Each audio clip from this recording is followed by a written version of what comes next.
Ini penting kita bahas karena ada salah satu ustadz di YouTube berani ngomong dan berbohong atas nama keilmuan. Apakah tidak? Saya sudah meneliti sekian tahun, nggak tahu 10 tahun 15 tahun dia ngomong, dan saya tidak menemukan adanya Wali Songo. Dia ini bohongnya levelnya sudah tingkat dewa ini Pak. Ya, kenapa? Saya nggak nyampe 3 tahun, cuma 6 bulan udah ketemu buktinya. Buktinya apa? Buktinya dia mungkin nggak belajar yang disebut ilmu filologi dan ilmu arkeologi. Dua.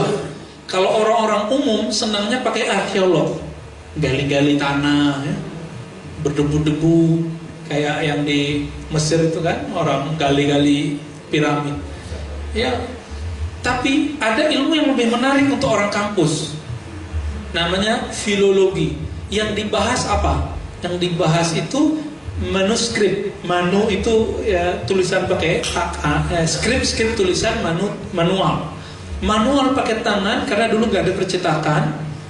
Ajaran-ajarannya Wali Songo ditulis oleh murid-muridnya dalam manuskrip tua. Ada yang berbahasa Arab, ada yang berbahasa Arab Pegon, tulisan Arab Pegon, ada yang pakai Hana Caraka, ada semua. Nggak nyampe 3 tahun kita bahasnya, apalagi 10 tahun seperti dia ngaku. Masalahnya dia baca apa sih gitu? Kok dia nggak tahu? Yang paling gampang siapa? Di Tuban itu ada seorang ulama namanya Maulana Ibrahim As-Samarqandi Al-Qurashi. Dia keturunan Rasulullah. Orang sana nyebutnya Asmoro, Mbah Asmoro, padahal namanya As-Samarqandi, ya begitulah. Makanya orang nggak tahu lagi sama masa lalunya, karena disebutnya pakai nama kampung Asmoro. Nah, Kiai Asmoro atau Mbah Asmoro ini nama aslinya Sayyid, ya, Sayyid Ibrahim As-Samarqandi. Sayyid Ibrahim As-Samarqandi ini lama di Gujarat, asalnya Samarkand, Uzbekistan, tapi keturunan ulama-ulama zuriat Rasulullah di Yaman. Syekh atau Sayyid Ibrahim ini melahirkan anak namanya Raden Rahmat alias Sunan Ampel. Sunan Ampel punya anak lagi yang di Tuban, pulang lagi ke Tuban tuh anaknya, namanya Sunan Bonang. Nanti ada Sunan Derajat, Sunan, itu keturunan dia semua. Kita punya silsilahnya. Ketemu di mana? Ketemu di manuskrip. Bisa kita buktikan ke Perpus Nasional kalau nggak percaya. Perpus Nasional lantai berapa gitu? Dulu lantai 4, nggak tahu sekarang ada perubahan. Lantai 7 atau lantai berapa sekarang? Itu ada gudang perpustakaan manuskrip. Jadi tulisan tangan yang sudah berumur 5 abad itu ada di situ. 4 abad, 3 abad, 2 abad, 1 abad ada di situ. Di tanah Sunda muncul Syekh Abdul Muhyi Pamijahan. Tahu? Syekh Abdul Muhyi bukan Pamijahan yang di Bogor, tapi Pamijahan yang di daerah apa tuh antara ya, Cirebon sama Tasik itu ya. Itu ada, itu ajib itu orang ya. Di Sunda, tapi di Cirebon sendiri muncul yang lebih tua. Syarif As-Syarif, nama aslinya pakai As-Syarif sama dengan As-Sayyid. As-Syarif As-Sayyid itu keturunan Nabi. As-Syarif Hidayatullah. Kita punya daftar sanadnya semua, silsilahnya kebaikan Nabi punya. Dan dia yang membawa Sahih Bukhari, Sahih Muslim ke tanah Jawa. Maka gelar anaknya karena ngaji di Gujarat, ngaji di Mekah, khatam Sahih Bukhari. Yang boleh ke gelar Maulana itu khatam kitab hadis Pak. Digelarilah Sultan Banten, Sultan Maulana Hasanuddin. Jadi Maulana itu bukan nama, itu gelar ulamanya sebagai ahli hadis, bukan ahli hadas. Ahli hadas itu ya, ini jelas, ini ahli hadis, pembawa Sahih Bukhari. Ternyata di Aceh sebelumnya atau bersamaan sudah muncul Syekh Nuruddin Ar-Raniri dari Raner, tapi ibunya orang Melayu, konon begitu ya. Dia menjadi Syekhul Islam di sultanahnya raja sultan yang ada di Aceh. Ini ada Pak Albani, ini orang Aceh, orang Medan Pak. Medan Pak ya. Itu di sana tapi dulu sampai ke Medan itu kekuasaannya.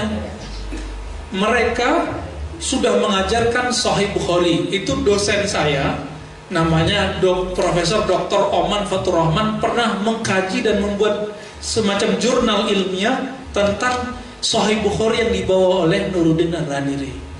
Udah ada semua. Nuruddin Ar-Raniri itu guru dari Syekh Yusuf Al-Makassari yang dikubur di Cape Town, Afrika Selatan. Orang Makassar Pak, gurunya ini nyambung semua.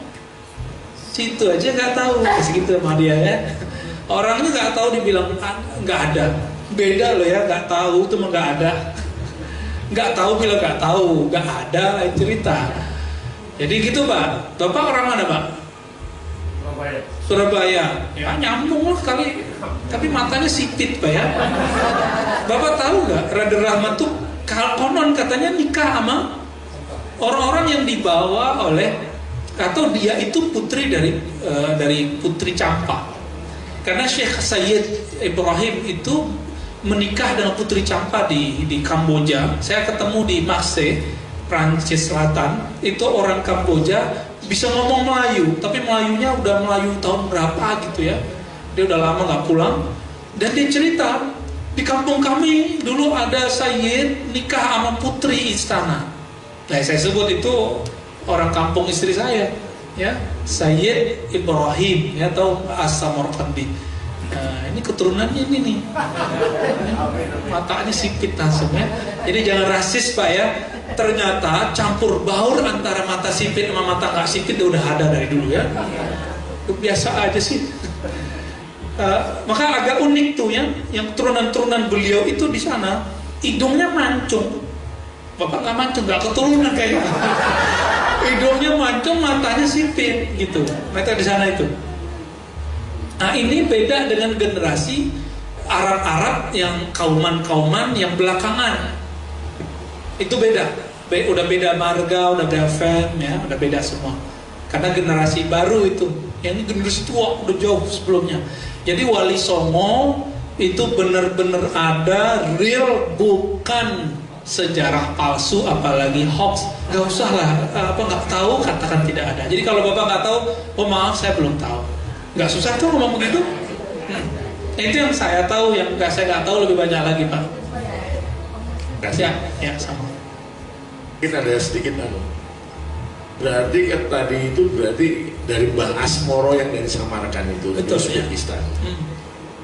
Berarti dari situ, dari 9 wali itu tidak sejaman berarti ya?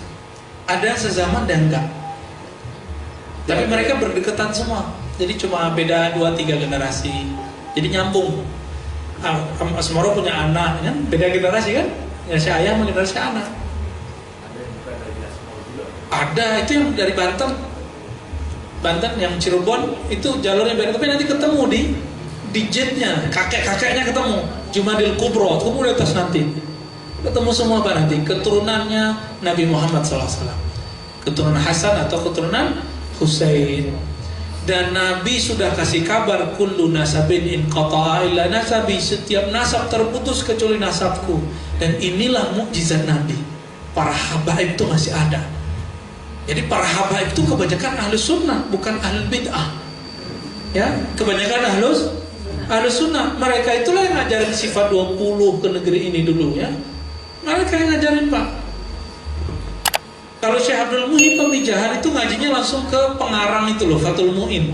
Tahu nggak? Al-Malibari. Langsung ngaji ke situ. Oke, ada lagi? Ini udah kayak kuliah 3 semester ini Pak. Ini kalau bukan di Taman Puri saya nggak mau ngomong begini nih. Takut kabur jamaahnya. Dulu pernah Pak, habis ngomong 3 menit langsung pada satu-satu keluar. Saya ngomongin ikhtilaf mazhab, perbedaan mazhab. Pada puyeng, garu-garu kepala lu mundur 1-2. Akhirnya kita ganti topik.